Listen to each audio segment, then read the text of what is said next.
ओम नमः चंडिकाय नमः। अथ श्री दुर्गा सप्तशती भाषा पहला अध्याय।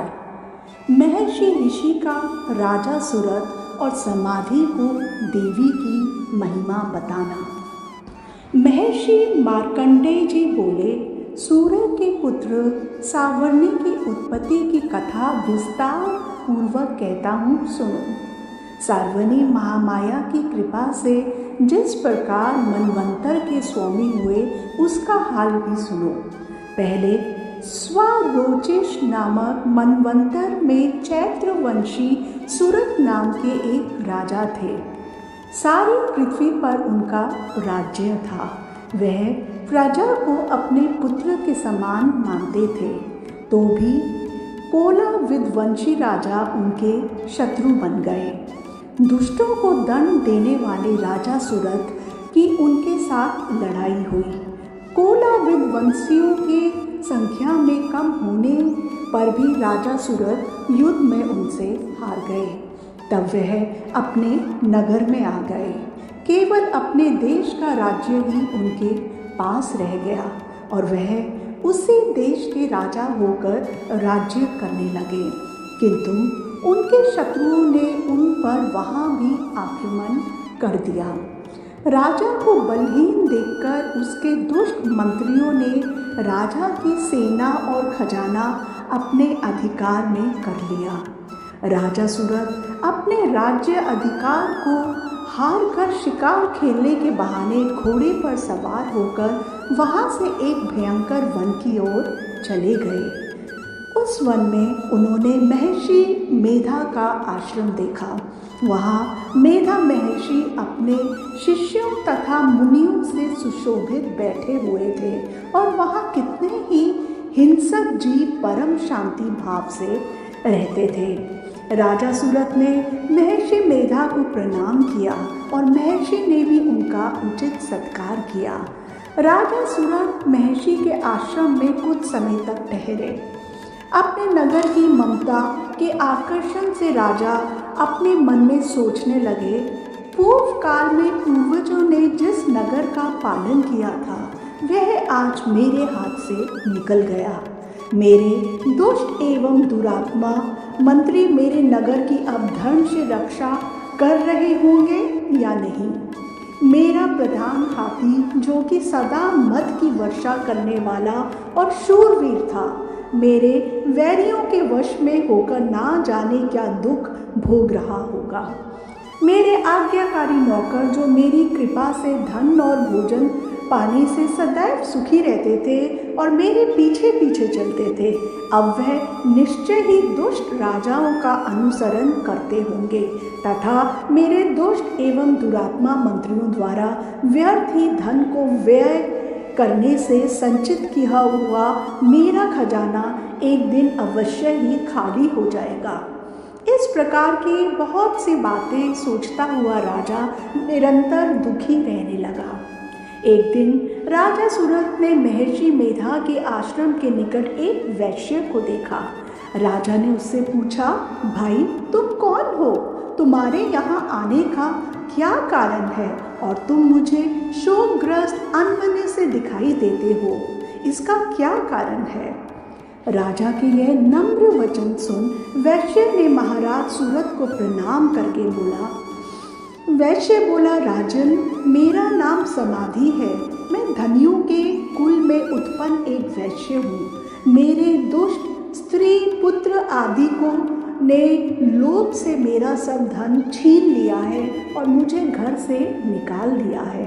मैं इस तरह से दुखी होकर इस वन में चला आया हूँ और यहाँ रहता हुआ मैं इस बात को भी नहीं जानता कि अब घर में इस समय सब कुशल है या नहीं। यहाँ मैं अपने परिवार का आचरण संबंधी कोई समाचार भी नहीं पा सकता कि वे घर में इस समय कुशल पूर्वक है या नहीं। मैं अपने पुत्रों के संबंध में यह भी नहीं जानता कि वे सदाचारी हैं या दुराचार में फंसे हुए हैं। राजा बोले, जिस धन के लोभी स्त्री पुत्रों ने तुम्हें घर से निकाल दिया है, फिर भी तुम्हारा चित्त उनसे क्यों प्रेम करता है?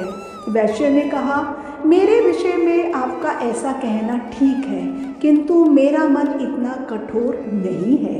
यद्यपि उन्होंने धन के लोभ में पड़कर पितृ स्नेह को त्याग कर मुझे घर से निकाल दिया है, तो भी मेरे मन में उनके लिए कठोरता नहीं आती। हे महामते, मेरा मन फिर भी उनमें क्यों फंस रहा है, इस बात को जानता हुआ भी मैं नहीं जान रहा। मेरा चित्त उनके लिए दुखी है। मैं उनके लिए लंबी लंबी सांसें ले रहा हूँ।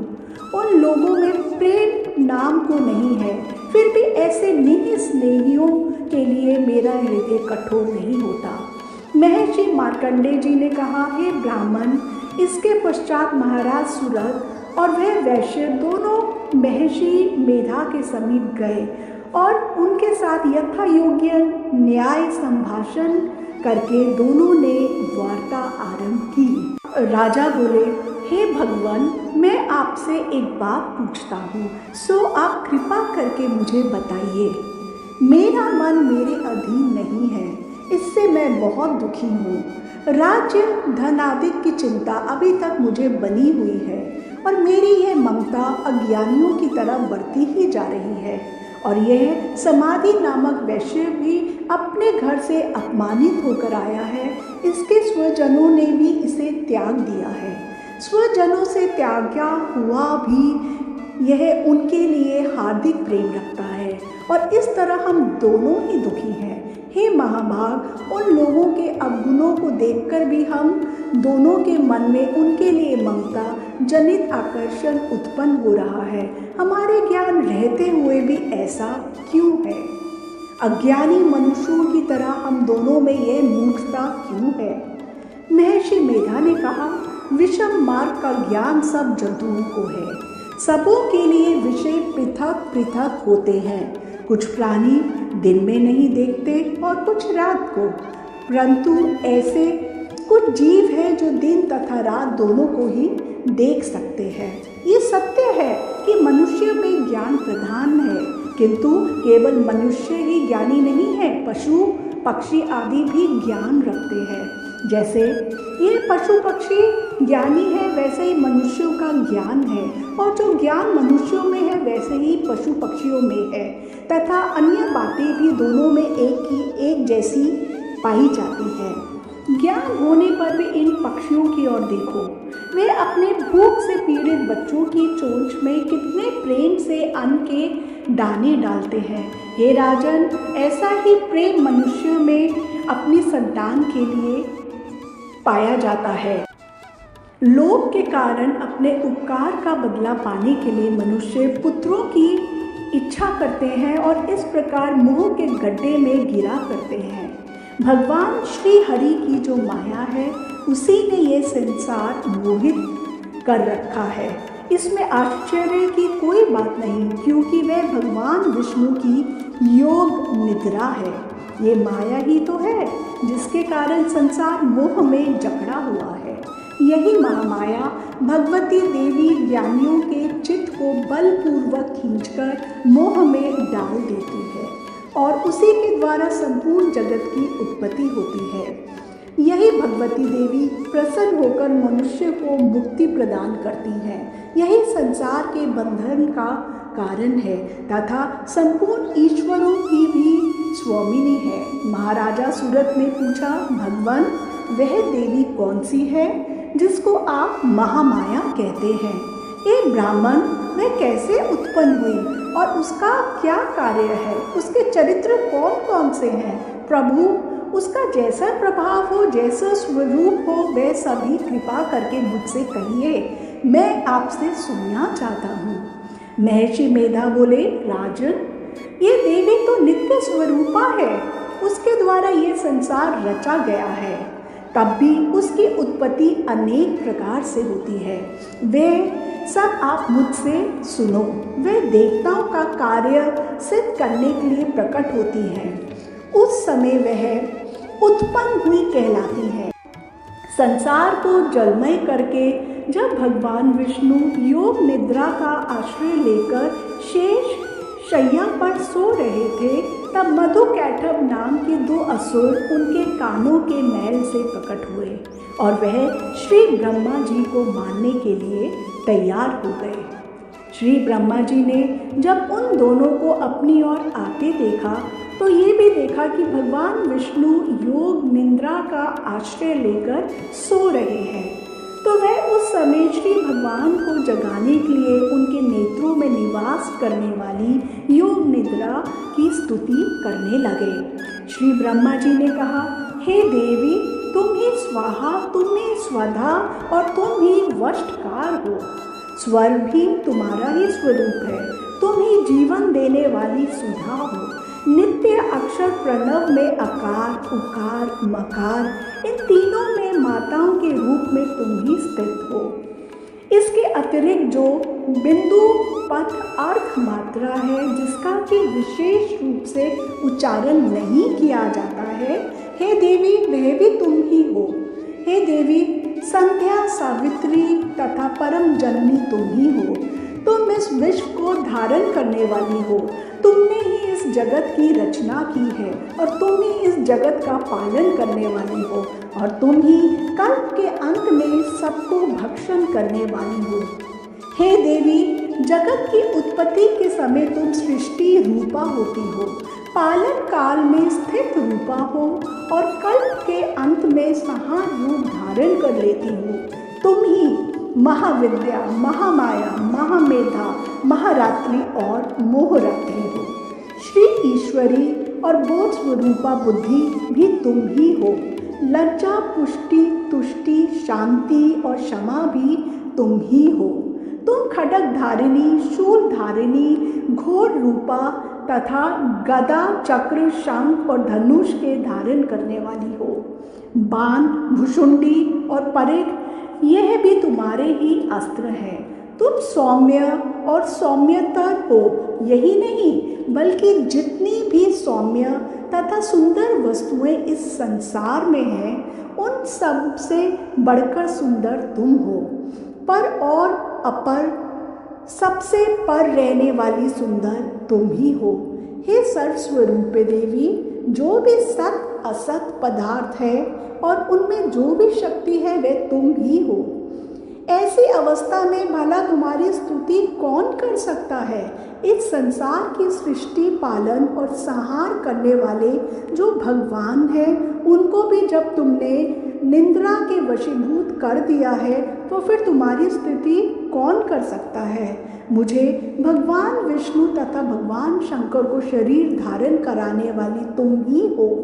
तुम्हारी स्तुति करने की शक्ति किसमें है? हे देवी, तुम तो अपने इन उदार प्रभावों के कारण ही प्रशंसनीय हो। मधु और कैटभ जो भयंकर असुर हैं, इन्हें तो मुंह में डाल दो और श्री हरि भगवान विष्णु को भी जल्दी जगा दो और उनमें इन्हें मार डालने की बुद्धि भी उत्पन्न कर दो। महर्षि मेधा बोले, हे राजन, जब ब्रह्मा जी ने देवी से इस प्रकार स्तुति करके भगवान को जगाने तथा मधु और कैटभ को मारने के लिए कहा तो वह भगवान श्री विष्णु के नेत्र, मुख, नासिका, बाहु, हृदय और वक्ष स्थल से निकलकर श्री ब्रह्मा जी के सामने खड़ी हो गई।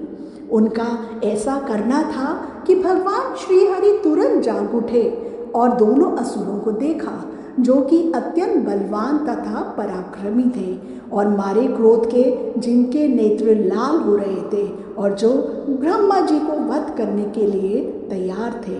तब क्रुद्ध हो उन दोनों दुरात्मा असुरों के साथ भगवान श्री हरि पूरे 5000 वर्षों तक लड़ते रहे। एक तो वे अत्यंत बलवान तथा पराक्रमी थे, दूसरे महामाया ने भी उन्हें मोह में डाल रखा था। अतः वे श्री भगवान से कहने लगे, हम दोनों तुम्हारी वीरता से अत्यंत प्रसन्न हैं, तुम हमसे कोई वर मांगो। भगवान ने कहा, यदि तुम मुझ पर प्रसन्न हो तो अब तुम मेरे हाथों से मर जाओ, बस इतना सा ही वर मैं तुमसे मांगता हूँ। यहाँ दूसरे वर से क्या प्रयोजन है?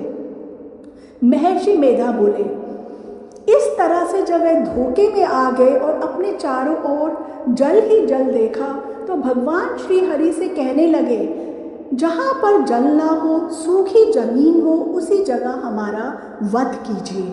महर्षि मेधा कहते हैं, तथास्तु कहकर भगवान श्री हरि ने उन दोनों को अपनी जांघ पर लिटाकर उन दोनों के सिर काट डाले। इस तरह से यह देवी श्री ब्रह्मा जी की स्तुति करने पर प्रकट हुई थी। अब तुमसे उनके प्रभाव का वर्णन करता हूँ, सो तुम सुनो। इस प्रकार श्री मार्कंडेय पुराण में सार्वजनिक मनवंतर की कथा के अंतर्गत प्रथम अध्याय पूर्ण हुआ। जय माँ जगदम्बा।